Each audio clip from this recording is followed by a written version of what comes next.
Let me ask you something honestly. Have you ever tried to manifest money? Really tried?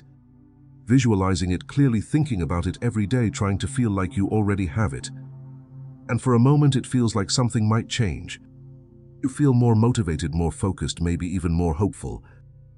But then, nothing really happens. Or something small does happen. A bit of extra income, a new opportunity, a short burst of progress. But it doesn't last. It fades. And you slowly find yourself back in the same place. And that's where the confusion starts. Because it feels like you're doing everything you've been told to do. You're thinking differently. You're trying to stay positive. You're making an effort to change. So why doesn't it work? Why does it feel like money just doesn't respond the way it's supposed to? Most explanations will tell you that you need to believe more, visualize better, raise your vibration. But there's something important missing from that explanation. Something that changes everything once you see it clearly. Your financial reality is not created only by what you think. It's created by what you consistently do, and what you consistently do is shaped by patterns. Patterns that are already running before you even try to change anything. Patterns that feel automatic, normal, almost invisible. So when you try to manifest money, you're not starting from zero. You're starting from a system that has already been conditioned over years, conditioned by your past experiences, by what you saw growing up, by how money was handled around you, by the moments where money created stress, pressure, or uncertainty. All of that builds something internal. Baseline, a range where your financial life tends to operate. And within that range, things feel familiar, predictable, manageable, even if that range is not where you want to be. And this is where the real problem begins, because you might consciously want more money, but your system is still calibrated to something lower. And when that happens, your behavior follows the calibration, not the intention. You might say you want to earn more, but hesitate when real opportunities appear. You might say you want to save, but end up making decisions that bring you back to the same level. You might say you want growth, but avoid situations that require stepping into something unfamiliar. And none of this feels like self-sabotage in the moment. It feels reasonable. It feels justified. It feels like normal decision-making.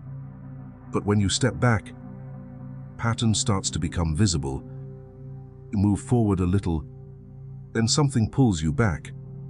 You make progress, then reset. You get close, but don't stabilize it. And this cycle repeats, not because you lack discipline, not because you're not trying, but because your internal system hasn't changed. And this is something most manifestation advice completely ignores. Your system is not designed to give you what you want. It's designed to keep you stable, to keep you within a range that feels familiar and manageable, even if that range includes financial limitation. Because from the perspective of your system, familiar equals safe, and unfamiliar equals risk, even when the unfamiliar thing is something positive like more money, more income, more responsibility, more visibility.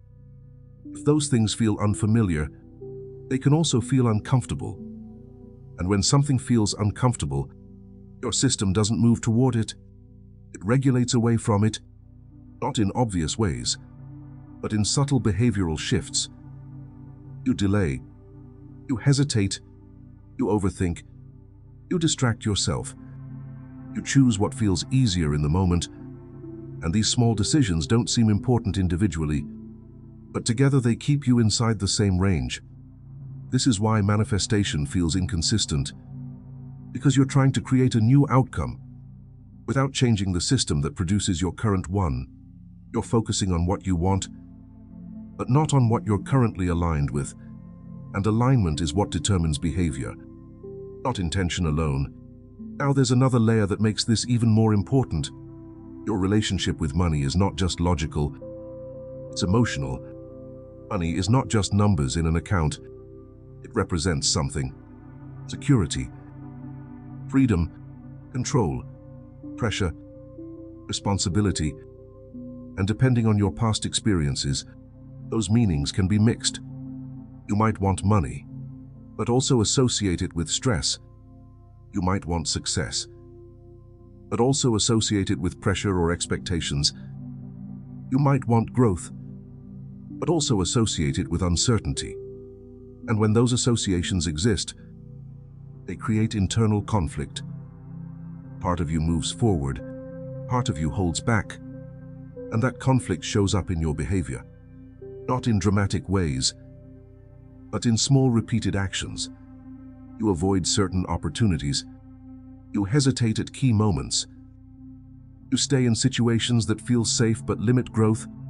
And over time, these patterns define your results. This is why simply thinking positively is not enough, because your behavior is not controlled only by your thoughts. It's influenced by what feels safe, what feels familiar, what feels manageable to your system.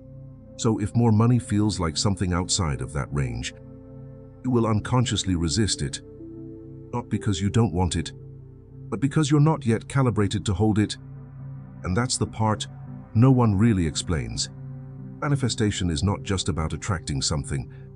It's about becoming someone who can sustain it. Because if you're not able to sustain it, you will return to what feels normal again and again. This is why people can earn more money and still end up in the same situation. Because their internal range didn't change. Their behavior adjusted to bring them back. Now, this doesn't mean you're stuck. It doesn't mean you can't change. But it does mean the change has to happen at the level of patterns, not just thoughts. And this is where awareness becomes important, because you can't change what you don't see. You have to start noticing your reactions, your tendencies, your automatic responses to money situations. You start seeing when you hesitate, when you avoid, when you choose comfort over growth. And instead of letting those patterns run automatically, you pause. And that pause creates space to choose differently, not perfectly, not all at once, but slightly differently. And those small differences matter more than they seem, because repetition is what creates your baseline. The more you act in a certain way, the more natural that way becomes. So when you begin to shift your actions, even in small ways, you begin to shift what feels normal. What once felt uncomfortable starts to feel manageable. What once felt risky starts to feel acceptable. What once felt out of reach starts to feel possible.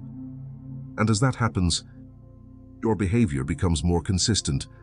You stop interrupting your own progress. You stop resetting your momentum, and your results begin to stabilize. Not because you forced them, but because you're no longer working against yourself. This is what most manifestation methods miss. They focus on creating a feeling, but not on sustaining a pattern. And without a stable pattern, there is no stable result. So if you've been trying to manifest money and it hasn't worked the way you expected, it's not because you failed. It's because you were given an incomplete picture. You were told to focus on the outcome, but not on the structure behind it. Once you understand that structure, things start to make more sense. You stop chasing quick fixes. You stop jumping from one method to another, and you start paying attention to what actually drives your results from the inside out. If this changed the way you see manifesting money, subscribe to the channel, because in the next videos we're going to break this down in a practical way so you can start identifying these patterns in your own life and understand how to shift them step by step. And if you want to go deeper into this right now, there's something in the description and in the pinned comment that connects directly to what we talked about and helps you understand how these internal patterns shape your financial reality over time. Take a look when you're ready, and I'll see you in the next video.